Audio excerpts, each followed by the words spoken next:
Most of this generation quits the second they get talked to.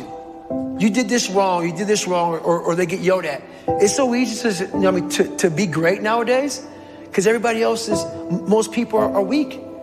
This is a softened generation. So if you have any mental toughness, any ability, if you have any fraction of self-discipline, the ability to not want to do it but still do it. If you can get through to doing things that you hate to do, on the other side is greatness.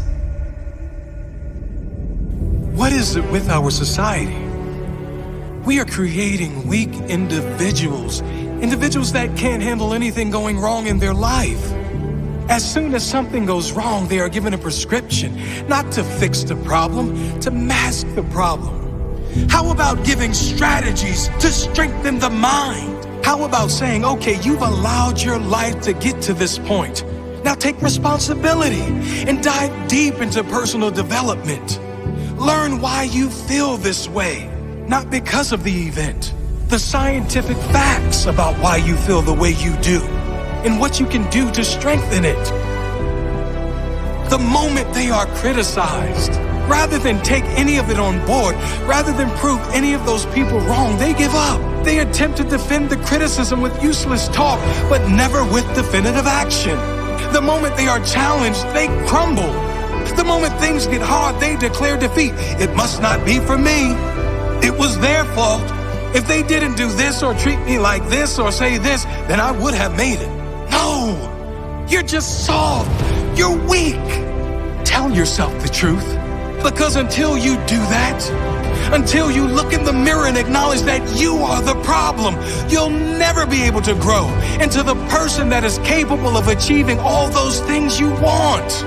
You are the problem, the only problem. Your mindset is the problem. Your attitude is the problem. It is no one else's fault, it's yours. If you want the good news, you are also the solution. You and only you. If you have character, that statement will change your life. If you have no character, you'll remain an average complaining hater like most other people. You are your only problem, and you are the only solution. Sure, big things happen. Tragic loss, things which no one would deserve. I'm not talking about those things. I'm talking about the people who are one job loss away from a breakdown. One relationship breakup away from depression. One argument ruins their entire week. Come on, people. This is not how to live. Even with the big stuff, if you have perspective, if you know who you are, if you really appreciate everything you do have and believe everything is as it should be, all of those big things can be handled much better. Knowing your loved one would want you to be happy and move on. Knowing that living in pain and holding on to resentment is letting that person who did you wrong win.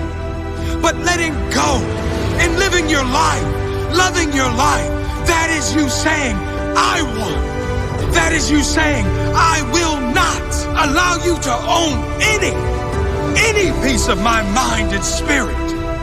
That is true courage and mental strength.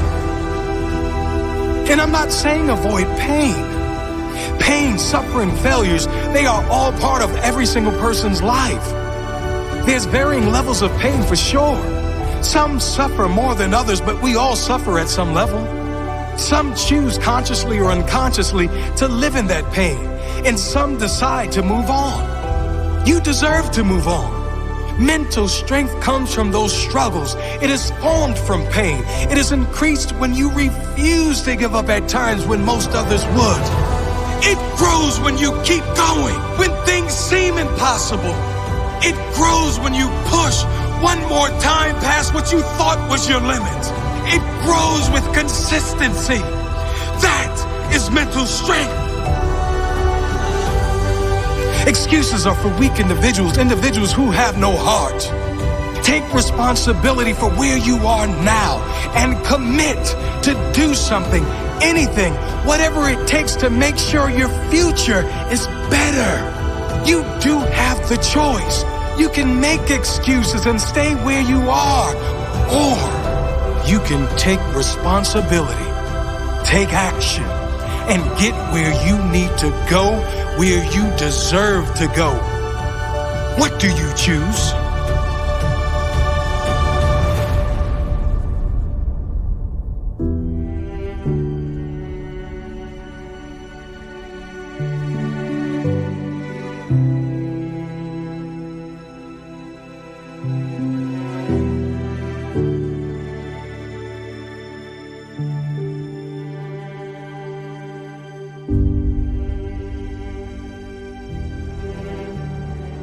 Tap dance around the truth by finding the right words so I don't hurt you because you have thin skin.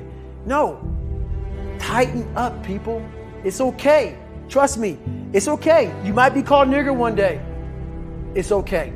You might be called some Jewish word or some faggot or gay word. It's okay. Let them call you that. What are you going to do now? They don't own your life. How are you going to control that now? How are you going to flip it upside down and say, Roger that? Now I'm going to harness this shit. And you'll read about me years from now. How? That's the question. How are you going to do that? Thicken your skin. Become more of a human being. Don't be afraid of the reflection in the mirror.